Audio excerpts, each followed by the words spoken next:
हरिरायवांग मुक्तावली का अध्ययन हम कर रहे थे, जिनमें से प्रारंभिक कुछ ग्रंथों का अध्ययन हमने कर लिया था।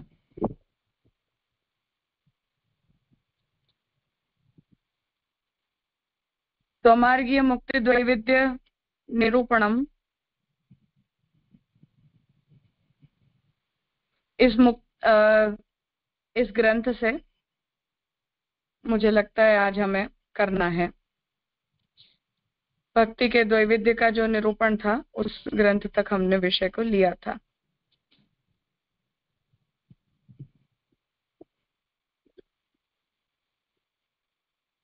जीवानां कृष्ण संबंधो भक्ति मार्गे विमोचनम सद्वेधा जीव विहितो भगवद विहितस्तथा। जीवों का श्री कृष्णचंद्र जी के साथ संबंध हो उसे ही भक्ति मार्ग में मोक्ष कहते हैं। तो ये बात यहाँ बता रहे हैं कि भगवान के साथ जीव का जो संबंध है वही अपने आप में जीव का मोक्ष है, जिसे श्री महाप्रभु जी ने वृत्रासुर चतुश्लोकी की टीका के में संग्रह कारिका के रूप में मोक्षः कृष्णस्य चेत् ध्रुवम् वहां लिखा है, अर्थात कि कृष्ण का बन जाना ही अपने आप में हमारे लिए मुक्ति है। वह मोक्ष, भक्ति मार्गीय मोक्ष दो प्रकार का है, जीव कृति से साध्य और प्रभु कृति से साध्य। तो ये जो मुक्ति है ये दोनों प्रकार की होती है, एक तो जो हमारे द्वारा प्राप्त की जा सके और दूसरा कि जो भगवान के द्वारा दिए जाने पर ही हमें मिल सके। जीवस्य कृष्ण संबंधे मार्गनिष्ठतया क्रमात् प्रवेशः परमानंदे तद्धि सायुज्य शब्दितम्। मार्ग में निष्ठ रहकर क्रम से जीव को कृष्ण संबंध होने पर परमानंद में जो प्रवेश होता है वही सायुज्य है। तो अब इसे परिभाषित कर रहे हैं कि हम जब मार्ग में निष्ठ रहते हैं, अर्थात महाप्रभु जी के द्वारा बताए हुए साधनों को हम अच्छे से फॉलो करते हैं और क्रम से जब हमारा फिर उन साधनों को करते करते भगवान के साथ संबंध सिद्ध हो जाता है, तब हमारा भगवान के आनंद में जो प्रवेश होता है, अर्थात भगवान के आनंद का जो हमें अनुभव होने लगता है, उसे ही हम सायुज्य कहते हैं।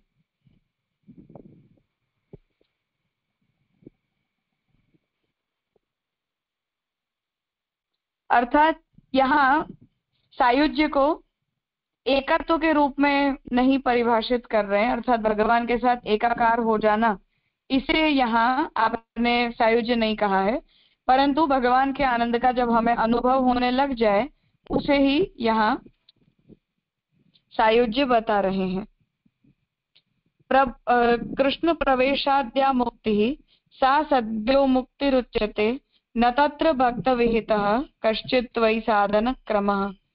अत्यंत कृपया कृष्णो विशते स्वप्रमेयतः तदैव तत्र भवति मुक्तता वेशन क्षणे। प्रभु कृपा करके जीव के हृदय में पधारें, उसका नाम है सद्यो मुक्ति। तो जब भगवान अपनी तरफ से ऐसी विशेष इच्छा रखें और जीव के हृदय में भगवान प्रकट हो जाए तो वो सद्यो मुक्ति कहलाती है, जिसे हम संन्यास निर्णय में श्री महाप्रभु जी बताते हैं कि जैसे लकड़ी को जब हम जलाना शुरू करते हैं तो शुरुआत में लकड़ी आग से अलग होती है, परंतु जैसे जैसे वो जलती जाती है ऐसे ऐसे लकड़ी और आग इन दोनों में फिर कोई भेद नहीं बच जाता, वो दोनों एक हो जाते हैं। उसी प्रकार से भगवान जो है वो जब जीव भगवान की सेवा में प्रवृत्त होता है तो भगवान जो है वो जीव की इंद्रियों के द्वारा धीरे धीरे उसमें प्रविष्ट होते हैं।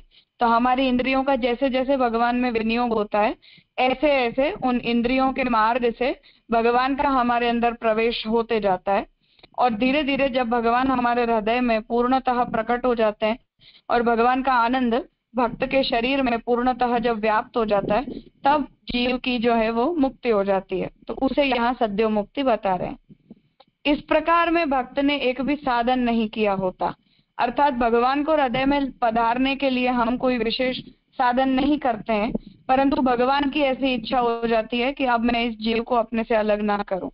तो जैसे आस्करण राजा के उदाहरण में हम देखते हैं कि भगवान ने उन्हें अपने आप से अलग नहीं जाना, तो भगवान ने, ठाकुर जी ने ये आज्ञा दी कि इनके द्वारा इन्होंने खाया तो मैंने भी खाया। तो इस प्रकार का एकत्व भगवान के साथ हो जाता है। अत्यंत कृपा करके स्वप्रमेय बल से यानी स्वरूप सामर्थ्य से स्वेच्छा से प्रभु जीव के हृदय में पधारते हैं। तो ये तो खैर हृदय जी जो विरहानुभवी जीव है उसे अंत में संन्यास निर्णय में बताए हुए प्रकार से जो मुक्ति प्राप्त होती है उसका आपने विवेचन किया है। तो भगवान जो है वो वहां भक्त के विरह को देखते हुए व्याकुल हो जाते हैं और फिर भगवान उस भक्त को अपने से दूर नहीं रखना चाहते, इसलिए अपने प्रमेय बल से स्वरूप सामर्थ्य के द्वारा अपनी इच्छा से भगवान जीव के हृदय में पधारते हैं। अतः जैसे प्रभु पधारे वैसे ही जिस क्षण प्रभु पधारे उसी क्षण जीव मुक्त। तो वहां भी महाप्रभु जी ने उसी प्रकार से निरूपित किया है संन्यास निर्णय में कि विरहानुभव होते होते भक्त जो है वो फिर भगवान से दूर रह नहीं पाता है, और जब उसमें बहुत ज्यादा विकलता बढ़ती है, उसकी व्याकुलता जब बढ़ते जाती है, तो उसकी व्याकुलता बढ़ते जाने पर भगवान जो है वो उसे अंततः अपने साथ एकत्व को प्रदान करते हैं। तो उस प्रकार की स्थिति यहाँ बता रहे हैं। अंतर्ग्रह गृहस्थासु यथा पुण्य पापक्षय क्रमात् रासस्थासु तथा वेशात अभवन मुक्तता क्षणात्। अब उसके लिए यहाँ उदाहरण दे रहे हैं कि इन दोनों प्रकार के दृष्टांत निम्न प्रकार हैं। वेणुगान होने पर जो गोपीजन अपने घर से बाहर न निकल सके उनके पुण्य और पाप का क्रम से क्षय हुआ। तो जो ब्रजभक्त जो हैं वो सामाजिक कारणों के कारण और पारिवारिक कारणों के कारण भगवान तक पहुंचने में तत्क्षण सक्षम नहीं हो पाए, तब जो है वो उन्हें भगवान ने मुक्ति दी, परंतु वो मुक्ति उनकी तब हुई जब उनके पाप निवृत्त हुए, उनके पापों का जब क्षय हुआ। परंतु जो ब्रजभक्त अपने घर परिवार के सभी बंधनों को छोड़कर रासस्थली में भगवान तक पहुंच गए, उन सभी ब्रजभक्तों को तो भगवान के आवेश मात्र से ही मुक्ति तुल्य फल की प्राप्ति तुरंत हो गई, अर्थात उन्हें अपने पुण्य पाप को निवृत्त करने के लिए समय नहीं देना पड़ा। अनेनैव प्रकारेण ज्ञातव्या मोक्षयोर्भिदा जीवस्य भगवत प्राप्ति ही पूर्वा भगवतः परा। तो दो प्रकार के मोक्ष के बीच का अंतर इस तरह समझना। तो अब इसे कंक्लूड कर रहे हैं कि हमें मुक्ति के दो प्रकारों को इस प्रकार से समझना चाहिए। जीव जाकर प्रभु को मिले यह एक प्रकार, और प्रभु जाकर जीव से मिले यह दूसरा प्रकार। तो हम अपनी तरफ से भगवान तक जाएं और भगवान को प्राप्त करने का प्रयास करें, ये एक प्रकार का फल है, और भगवान सामने चलकर जीव के पास पधारे, जीव को फल प्रदान कर दें, ये दूसरे प्रकार का फल है। अतएव अस्मदाचार्यैः उक्तम संन्यास निर्णय बहिश्चेत प्रकटः स्वात्मा इत्यादिना मुक्ति लक्षणम। तो अब इसे कह रहे हैं कि इसीलिए महाप्रभु जी ने संन्यास निर्णय में बहिश्चेत प्रकटः स्वात्मा से ये बात कही है कि यदि आत्मा बाहर प्रकट हो और वह अग्नि की भांति जब प्रवेश करे तब सकल बंध नष्ट हो जाते हैं इत्यादि श्लोकों द्वारा मुक्ति मोक्ष का लक्षण ग्रंथित किया है, यही है सद्यो मुक्ति। तो वहां महाप्रभु जी ने जो फल बताया है उसी फल को यहाँ उद्धृत करते हुए हरिराय जी बात समझा रहे हैं कि जो विरहानुभवी भक्त होता है उसकी आत्मा में भगवान विराजते हैं, अर्थात हम सभी की आत्मा के अंदर प्रभु विराजते हैं। परंतु जब अंदर विराजे हुए भगवान को जीव हर प्रकार से उनका अनुभव करना चाहे, तब भगवान जो है वो उसके हृदय में प्रकट होते हैं, और हृदय में प्रकट होकर और भगवान उसके साथ एक रूप हो जाते हैं, और ये जो एकाकारता उस जीव को प्राप्त होती है यही अपने आप में सद्यो मुक्ति होती है। तो इस प्रकार से यहाँ श्री हरिराय जी ने मुक्ति के दो प्रकारों को और फलों को विवेचित किया है। कुछ पूछना हो इस बारे में तो हम डिस्कस कर सकते हैं।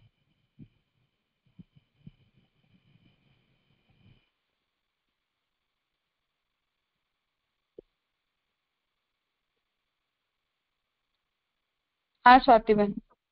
हाँ, दंडवत प्रणाम राजा। राजा, ये जो 4th श्लोक की पूर्वार्ध की पंक्ति है ना, अत्यंत कृपया कृष्ण विषेत स्वप्रमेयतः, वहां में गजन धावन ले सके एग्जाम्पल क्या? हाँ ले सकते हैं। ओके ठीक है। हाँ। और राजा यहाँ ये जो आप बताए इन्हें बात की, जीव जाकर प्रभु को मिले, यानी दो प्रकार मोक्ष के बीच का अंतर इस तरह समझना है, जीव जाकर प्रभु को मिले और यह एक प्रकार, और प्रभु जाकर जीव से मिले दूसरा प्रकार। तो इसमें फिर जब जीव मिले तो फल निरोध और प्रभु आकर मिले तो साधन निरोध, ऐसे समझेंगे क्या कि ये अलग बात है? नहीं, ये उस परिप्रेक्ष्य में नहीं कहा जा रहा है। हाँ हाँ, वही इसके लिए कंफ्यूजन था, सच बात है। कुछ मुक्ति के द्वैध की बात कर रहे हैं इसके लिए, तो दोनों फलावस्था हाँ। इंटू। हाँ मतलब कहने का अर्थ ये है कि हम अपनी तरफ से भगवान तक जाएं, उसका मतलब है कि हमें भगवान की आवश्यकता है, और भगवान सामने चलकर हमारे पास आए तो उसका मतलब है कि हम भगवान को भी हमारी उतनी ही आवश्यकता है। सही बात है। हाँ, तो हम्म, ये वो प्रकार की स्थिति है जिसमें जो भक्त है वो भगवान को चाह रहा है, और दूसरी स्थिति ये है जहाँ भगवान भक्त को चाह रहे हैं, तो वो उस स्थिति की उत्तमता है। अर्थात हम, भगवान ने हमें चाहा ऐसा वो सिद्ध होता है। तो ये हमारी चाहना के करते बढ़कर है भगवान की चाहना का ऐसा होना। जैसे भजन दावन के लिए ठाकुर जी ये कहते हैं कि मुझे नहीं चलेगा अगर वृंदावन नहीं होंगे तो ये जो ठाकुर जी का मूड है उसमें हमारे हमसे भी बढ़कर भगवान को हमारी जरूरत है, वो उस भाव की उत्तमता है। सही बात है जी। जी राजा। हाँ। प्रणाम।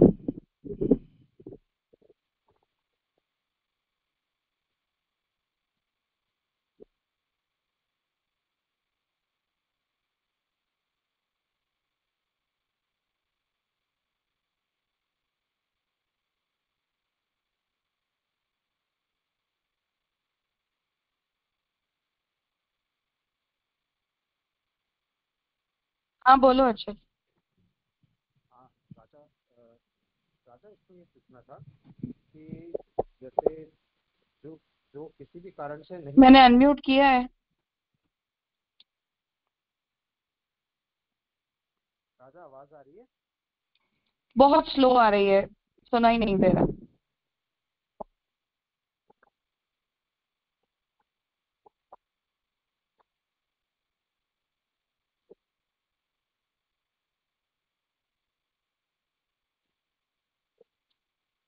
ठीक है, अब 8वां ग्रंथ है स्वमार्गीय सेवा फल निर्णय। तो महाप्रभु जी ने सेवा की फल रूपता का जो निरूपण किया है और तदुपरांत प्राप्त होने वाले जो फलों का विवेचन किया है उस विषय में यहाँ हरिराय जी आगे कर रहे हैं। अथ श्री वल्लभाचार्य मार्ग सर्वस्व रूपिणी सेवा ससाधना सर्वा रूप्यते सनिदर्शना। अब श्री वल्लभाचार्य जी के मार्ग में सर्वस्वरूप ऐसी सेवा साधन के साथ और दृष्टांत के साथ विस्तार पूर्वक कही जाती है। तो अब यहाँ ये आज्ञा कर रहे हैं कि श्री महाप्रभु जी ने अपने मार्ग में जिसे सब कुछ माना है ऐसी सेवा और सेवा के साधन और तद विषयक दृष्टांत, उनका निरूपण अब यहाँ श्री हरिराय जी करने जा रहे हैं। चेतस्तत् प्रवणम सेवा मानसी फल रूपिणी प्रोक्ता निरोध रूपा सा व्रजस्थेष्वेव दृश्यते। प्रभु में चित्त को लगा देना उसका नाम सेवा है। तीनों प्रकार की सेवा में जो आखिरी मानसी वह फल रूपा है, वह मानसी सेवा निरोध स्वरूपा कही गई है, मात्र व्रजवासियों में ही यह दिखती है। तो हरिराय जी सेवा के लक्षण का निरूपण कर रहे हैं कि चेतस तत्प्रवणम सेवा, चित्त का कृष्ण में लगना, इसे ही हम सेवा कहते हैं। और जो सेवा है वो सेवा के प्रकार में मानसी रूपा जब वो बनती है तो वो फल रूपा कहलाती है, और इसी मानसी को ही हम निरोध भी कहते हैं, चित्त का कृष्ण में निरोध होना। और जो ब्रजवासी हैं उन्हीं को भगवान में ऐसा निरोध सिद्ध हुआ है। प्रमेय बलजस्तेषु निरोधः प्रभुणा कृतः तत्स्वरूपं तु भावेन अनुभावस्तु तदात्मनः। प्रमेय बल से उत्पन्न ऐसा जो निरोध, उसे प्रभु ने इन ब्रजवासियों को कराया। तो यहाँ डिफरेंशिएट कर रहे हैं कि पुनः पिछले ग्रंथ में हमने जैसे देखा उस प्रकार से एक निरोध तो ये होता है कि जो हम अपने साधनों के द्वारा प्राप्त करते हैं, अपने प्रयास के द्वारा प्राप्त करते हैं, और दूसरा निरोध ये है कि जो भगवान हमें दे देते हैं, भगवान हमें प्रदान कर देते हैं। तो यहाँ ये बात को समझा रहे हैं कि जो निरोध हमने अपने साधनों से प्राप्त किया वो नहीं, परंतु यहाँ ऐसा निरोध कि जो भगवान अपनी तरफ से प्रदान कर रहे हैं। तो ब्रजभक्तों को जो है वो निरोध भगवान ने सामने चलकर दिया है। और इस निरोध का स्वरूप यह है कि भाव द्वारा जीव प्रभु का हो जाए। तो ये निरोध ऐसा है कि जब भगवान हमें वो निरोध प्रदान कर दें तो उस भाव के द्वारा हम भगवान के ही बन जाते हैं। भावस्तु विप्रयोगेण तापक्लेशैर्विचारणं तदोद्भवः प्रभोस्तत्र हृदये स्यात् रसात्मनः। विरह द्वारा तापक्लेश से, प्रभु से मैं बिछड़ा हूँ, प्रभु कब मिलेंगे, इस प्रकार की छटपटान आतुरता विह्वलता से प्रभु संबंधी विचार किया जाए, यह भाव है। ऐसी भावात्मक स्थिति जब हो तब परमात्मा प्रभु का आविर्भाव भक्त के हृदय में होता है। तो ये भाव क्या है? तो उस भाव के स्वरूप को समझा रहे हैं कि हमें जब भगवान के विरह का अत्यधिक अनुभव हो कि हम भगवान से दूर हैं, भगवान हमें मिल नहीं रहे, या हम भगवान से दूर होकर भगवान को प्राप्त नहीं कर पा रहे, इस प्रकार की जो व्याकुलता है वो जब जीव के अंदर बढ़ती है, तब इस प्रकार के विरह से जब जीव दुखी होता है, क्लिष्ट होता है, तब भगवान का जो है वो आविर्भाव उसके हृदय में हो जाता है। जो बात पुनः हमने संन्यास निर्णय के रेफरेंस से पिछले ग्रंथ के अंदर देखी। बाह्या स्फूर्तौ वियोगेन रसे हृदय देशगे रसात्मक प्रभोस्तत्र प्रादुर्भावः स्वतो भवेत्।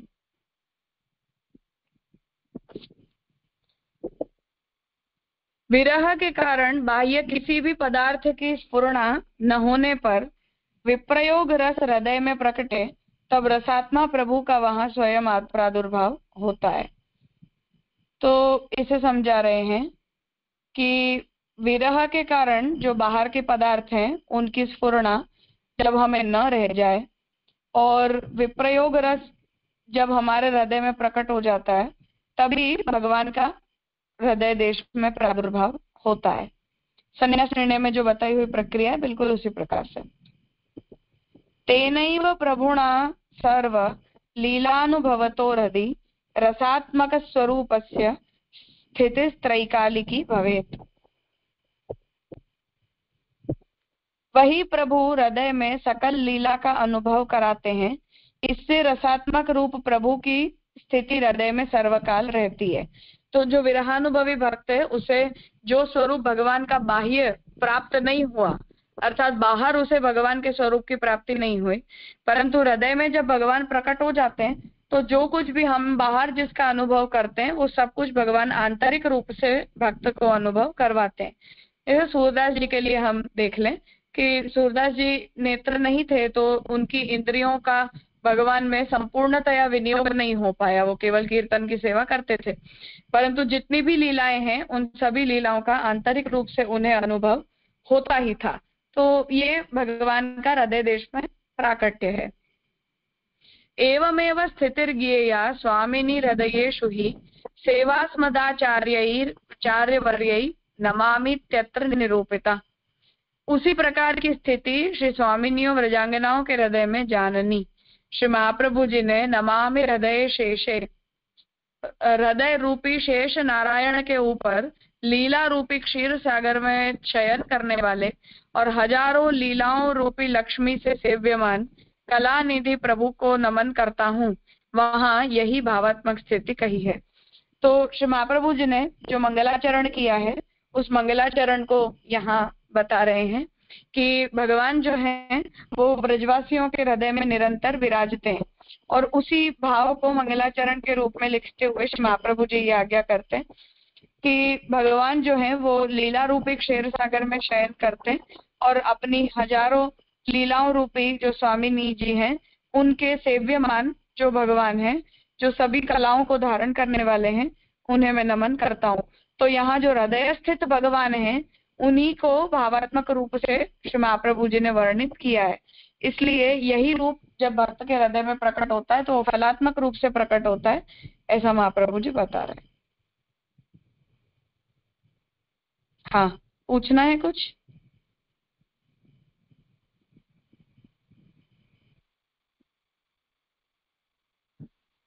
राजा तीनों प्रकार की सेवा को क्या मतलब रहेगा? वही तनुजा वितजा मानसी। अच्छा, ओके। हाँ।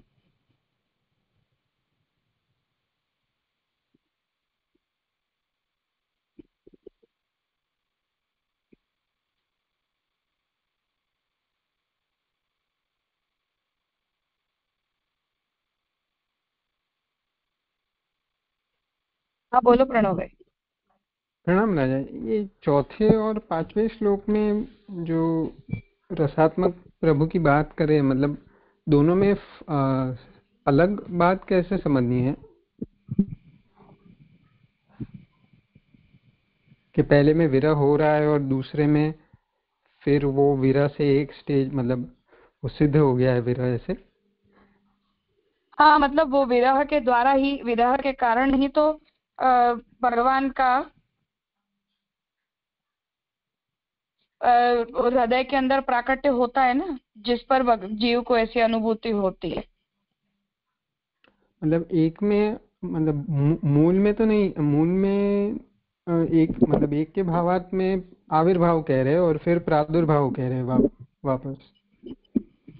हाँ, तो दोनों शब्दावली में क्या फर्क हुआ? मतलब कि पहले विरह होता है और उस विरह के कारण भगवान का हृदय में प्राकट्य होता है। ऑर्डर बता। जी, मतलब एक में शुरुआत हुई है विरह की और फिर विरह स्थिति हो गई, इसलिए प्रभु प्रादुर्भूत हो चुके हैं। हाँ बिल्कुल। जी राजा, प्रणाम।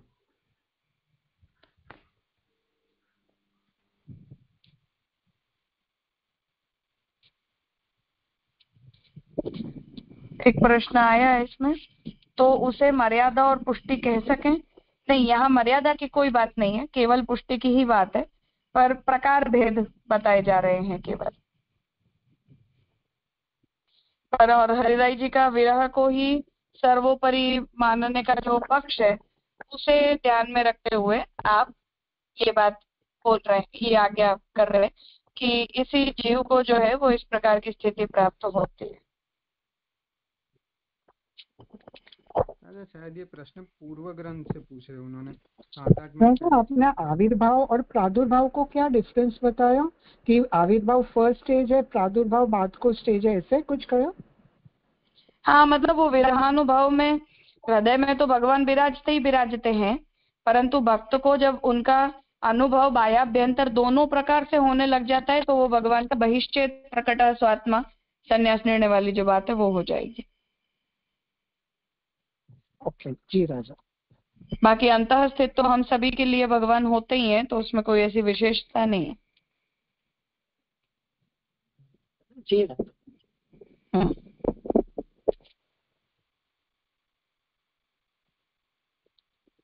स्वतंत्र भक्तास्ते वाच्या येषु एवं भगवत स्थितिः एवमेव हि तद्भक्तेः स्वातंत्र्यं नान्यथा भवेत् यतो नहि प्रभोस्तत्र बहिः प्राकट्यमिष्यते।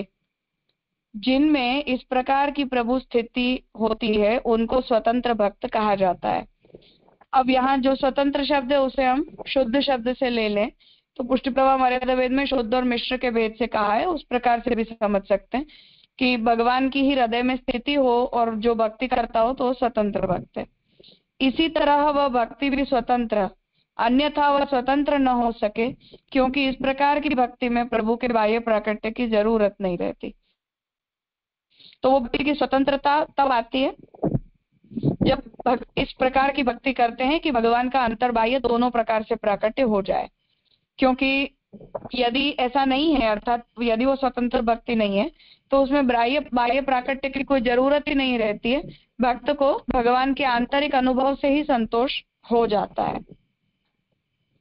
स्वतंत्रा भक्तिरधुना व्रजस्त्रीष्वेव दृश्यते, रासस्थासु तथान्यत्र स्थापिता स्वमुखाम्बुजे, तदाश्रयवतां नृणां तत्कृपातो भविष्यति, यतो भगवता प्रोक्तं तान् प्रत्येव समर्पणम। यह स्वतंत्र भक्ति रासलीला में स्थित व्रजांगनाओं में ही देखी जाती है तथा अन्यत्र भी है। तो ये जो स्वतंत्र भक्ति है वो व्रज भक्तों में देखी जाती है और दूसरी जगह भी है। उस स्वतंत्र भक्ति को प्रभु के मुखारविंद के अवतार श्री महाप्रभु जी में प्रभु ने स्थापित किया। तो व्रज भक्तों को भगवान ने जिस प्रकार की भक्ति प्रदान की, ऐसी ही भक्ति को भगवान ने श्री महाप्रभु जी के हृदय में भी स्थापित की। श्री महाप्रभु जी की शरण में आए हुए भगवदियों को वह भक्ति श्री महाप्रभु जी की कृपा से प्राप्त होती है, क्योंकि इस प्रकार शरण में आए हुए जीवों को उद्देश्य कर ही प्रभु ने समर्पण की आज्ञा की है। तो जो महाप्रभु जी की शरण में जाते हैं, अर्थात महाप्रभु जी के बताए हुए प्रकार से भगवान की भक्ति में प्रवृत्त होते हैं, उन भक्तों को भी भगवान की ऐसी स्वतंत्र भक्ति प्राप्त होती है। क्योंकि जो शरण में आए हुए जो जीव हैं, उन्हीं को ध्यान में रखते हुए भगवान ने समर्पण का मार्ग बताया है। श्रीमद् प्रभोस्तु तद्दानम आचार्येभ्यो न संशयः, अन्येषु तत्कृपातस्तु भविष्यति न संशय। श्री ठाकुर जी ने इस भक्ति का दान श्रीमदाचार्य चरण श्री महाप्रभु जी को किया है और दूसरों को यह दान श्री महाप्रभु जी की कृपा द्वारा होने वाला है। ये दोनों बातें निर्विवाद हैं। तो महाप्रभु जी को जो भक्ति है वो कृष्ण से प्राप्त होती है, और कृष्ण से जो भक्ति महाप्रभु जी को मिली वो हमें महाप्रभु जी के द्वारा ही प्राप्त होती है। तो महाप्रभु जी की कृपा होने पर ही हमारा उस प्रकार की भक्ति में अधिकार सिद्ध होता है। ये बात यहाँ सिद्धांततः श्री महाप्रभु जी हरिराय जी बताना चाह रहे।